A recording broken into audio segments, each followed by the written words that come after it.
Hey guys, welcome back to another Speckic adventure.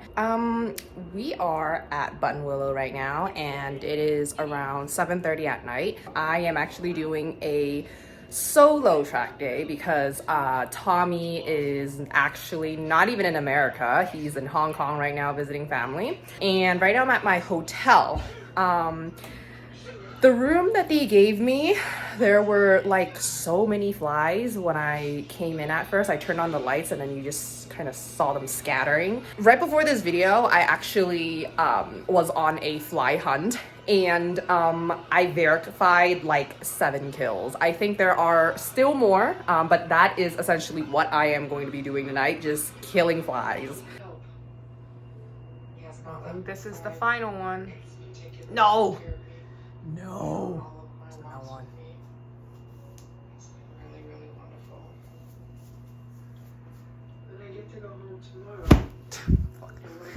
Good morning.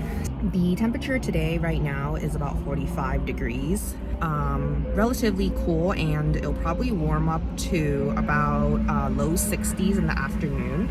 So definitely PB weather today. End up seeing some friends today. Didn't know they were coming to the track. Sego showed up. Let's check out his car. Sego just put in a supercharger in this car. First time at Buttonwillow with it. He just told me he did a 151.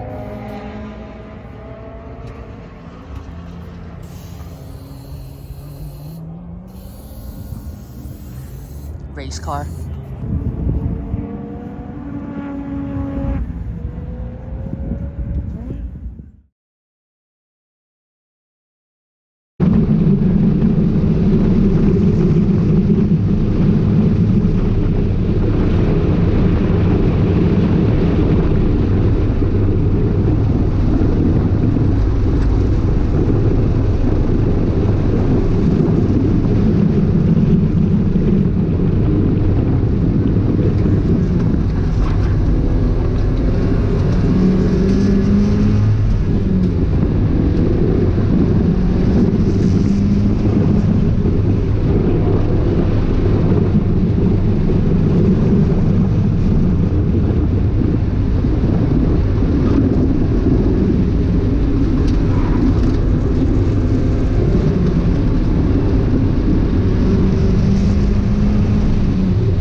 So 219 for the second session. I think slowly the progress is getting back up to that 217. Last time I came here, I wasn't able to do quicker than I think like a 221 or something like that, but that was during the summer. So, oh, one thing. I did notice that I sort of don't really have an issue with fourth gear anymore. So I recently did my diff mounts. I replaced them with the competition diff mounts. And I think it actually eliminated the fourth gear issue that I had, where I couldn't get it into gear when third gear is in high load and I need to shift down to fourth. So far I haven't had that issue pop up, so the diff mounts really might have made that difference for me. Came back from third session, and these are the times. Pretty consistently at around 219, 220. So it looks like it's gonna get only harder and harder to set a 217, which is what I need to match my old PB. I would love a 214, but I really don't think that's happening today. You know what, like, the weirdest thing is, I think it might actually be me wearing sunglasses that is hindering like my vision and therefore my confidence, and that's maybe why I wasn't driving as fast. I've been getting into the habit of wearing sunglasses lately on track, and although I can drive, maybe like subconsciously it's just making me feel less confident. So the last session that I went out, I didn't drive with sunglasses, and I think maybe that's the key here. I have some interesting footage for you guys. I came to this track day with the intention of throwing some crazy hands out there, meaning, you know, practicing a little bit more car control, driving the car a little bit more at its limit, and I feel like I did a little bit of that. Although I didn't get a 217, I was able to keep my foot on the throttle and give it gas to get the car back straight, and I think that is driver improvement on my end, and I really like that.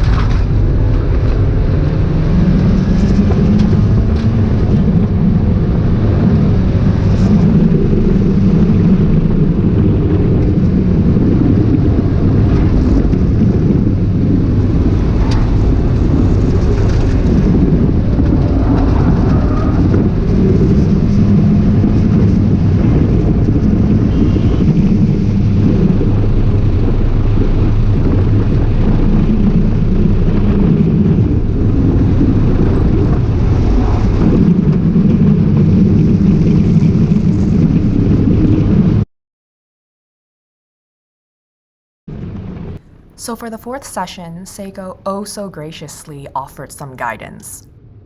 This Thanksgiving, I'm thankful for Seiko giving me track pointers. As you watch the side-by-side, Seiko on the left, me on the right, you'll immediately notice the different shifting points. Seiko is going up to 5th before bus stop, through Riverside, and up to the sweeper while I wind it out in 4th. That's like 1/3 of the track. This footage is Seiko's out lap, and the first lap he stepped foot into my car. He had 2 more laps after this, but was held back by traffic, so this is the best example I have. But imagine if we give him more time to get familiarized with the car and a clean lap. Previously, I couldn't imagine how it was possible to get near 210 with my 6-speed, but when I see it being driven like this, I totally can.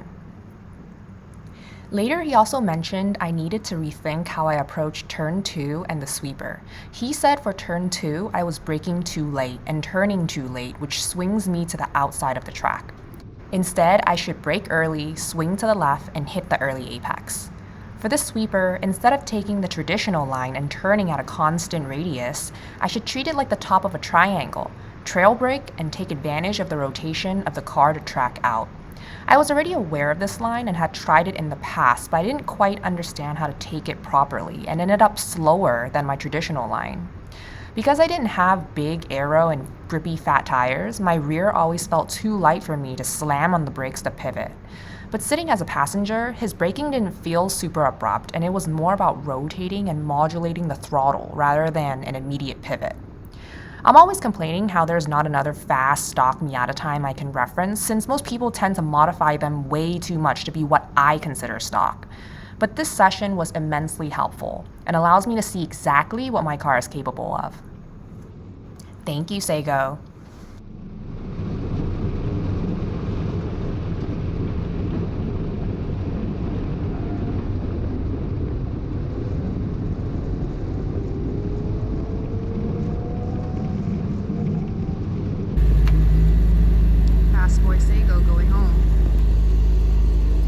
as you can see, the sky is starting to darken. We are at the end of the track day, and I just got back from my final 5th session, and I'm doing 220s average, taking into consideration Sego's pointers, specifically in regards to turn 2 and also sweeper before the S's. I have been driving a little bit more conservatively on all the rest, like in terms of carrying speed, because it's a little bit darker. My eyesight's not that great, so I couldn't really quite see that clear on the track. Even conservative through those places where it requires speed, I'm still seeing 220s. So that's a really good sign that that is actually where I will find time. The next time I come here, I can incorporate the things that I'm already doing really well, and then also some of the pointers that he mentioned. Wasn't able to hit the,